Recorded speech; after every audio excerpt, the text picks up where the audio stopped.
I'm going to record the Narayaniam. Each chapter I plan to record as a separate video.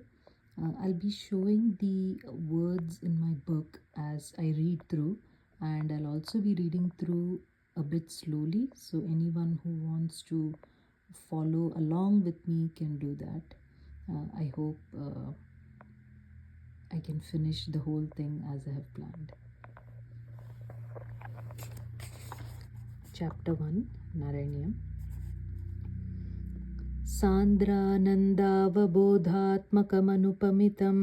कालदेशावधेभ्यां निर्मुक्तं नित्यमुक्तं निगमशतसहस्रेण निर्भास्यमानम् अस्पष्टं दृष्टमात्रे पुनरुरुपुरुषार्थात्मकं ब्रह्मतत्त्वं तत्तावद्भाति साक्षात् गुरुपवनपुरे हन्तभाग्यं जनानाम् एवं दुर्लभ्यवस्तुन्यपि सुलभतया हस्तलब्धे यदन्यत् तन्वा वाचा धिया वा भजति बत जनक्षुद्रतैव स्फुटेयम् एते तावद्वयं तु स्थिरतरमनसा विश्वपीडापहत्यै निःशेषात्मानमेनं गुरुपवनपुराधीशमेवाश्रयामः सत्वं यत्तत्पराभ्याम् अपरिकलनतो निर्मलं तेन तावद् भूतैर्भूतेन्द्रियैस्ते वपुरिति बहुशः श्रूयते व्यासवाक्यम् तत्स्वच्छतात् यदच्छादितपरसुखचिद्गर्भनिर्भासरूपं तस्मिन् धन्या रमन्ते श्रुतिमतिमधुरे सुग्रहे विग्रहे ते निष्कम्पे नित्यपूर्णे निरवधि परमानन्दपीयूषरूपे निर्लीनानीकमुक्तावलिसुभगतमे निर्मलब्रह्मसिन्धौ कल्लोलोलासतुल्यं खलु विमलतरं सत्त्वमाहुस्तदात्मा कस्मान्नो निष्कलस्त्वं सकल इति वचस्त्वत्कला स्वेव भूमन् निर्व्यापारोऽपि निष्कारणमज भजसे यत्क्रियामीक्षणाख्यां तेनैवोदेति लीना प्रकृतिरसति कल्पापि कल्पादिकाले तस्या संशुद्धमंशं कमपि तमतिरोधायकं सत्त्वरूपं सत्त्वं धृत्वा ददासि स्वमहिमविभवाकुण्ठवैकुण्ठरूपम्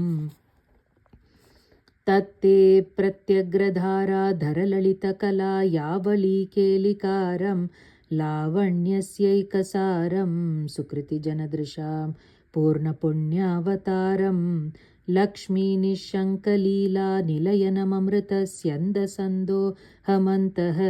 सिञ्चत्सञ्चिन्तकानां वपुरनुकलये मारुतागारनाथ कष्टा ते सृष्टिचेष्टा बहुतरभवखेदावहा जीवभाजाम् इत्येवं पूर्वमालोचितमजितमया नैवमद्याभिजाने नो चेज्जीवा कथं वा मधुरतरमिदं त्ववपुश्चिद्रसार्द्रं नेत्रैः श्रोत्रैश्च पीत्वा परमरससुधां बोधिपूरे रमेरन् नम्राणां सन्निधत्से सततमपि पुरस्थैरनर्भ्यर्थितानपि अर्थान् कामानजस्त्रं वितरसि परमानन्द सान्द्रां गतिं च इत्थं निःशेषलभ्यो निरवधिकबलपारिजातो हरे त्वं क्षुद्रं तं शक्रवाटी द्रुममभिलषति व्यर्थमर्तिव्रजोऽयम् कारुण्यात् काममन्यं ददति खलु परे स्वात्मदस्त्वं विशेषात् ऐश्वर्यादिशतेऽन्ये जगति परजने स्वात्मनोऽपीश्वरस्त्वं त्वय्युच्चैरारमन्ति प्रतिपदमधुरे चेतनास्वीतभाग्याः त्वं चात्मा राम एवेत्यतुलगुणगणाधार शौरे नमस्ते ऐश्वर्यं शङ्करादीश्वरविनियमनं विश्वतेजोहराणां तेजस्संहारि वीर्यं विमलमपि यशो निःस्पृहैश्चोपगीतम् अङ्गासङ्गा सदा श्रीरखिलविदसिन क्वापि ते सङ्गवार्ता तद्वातागारवासिन् मुरहर भगवच्छब्द मुख्याश्रयोऽसि नारायण अखिलगुरो भगवन्नमस्ते।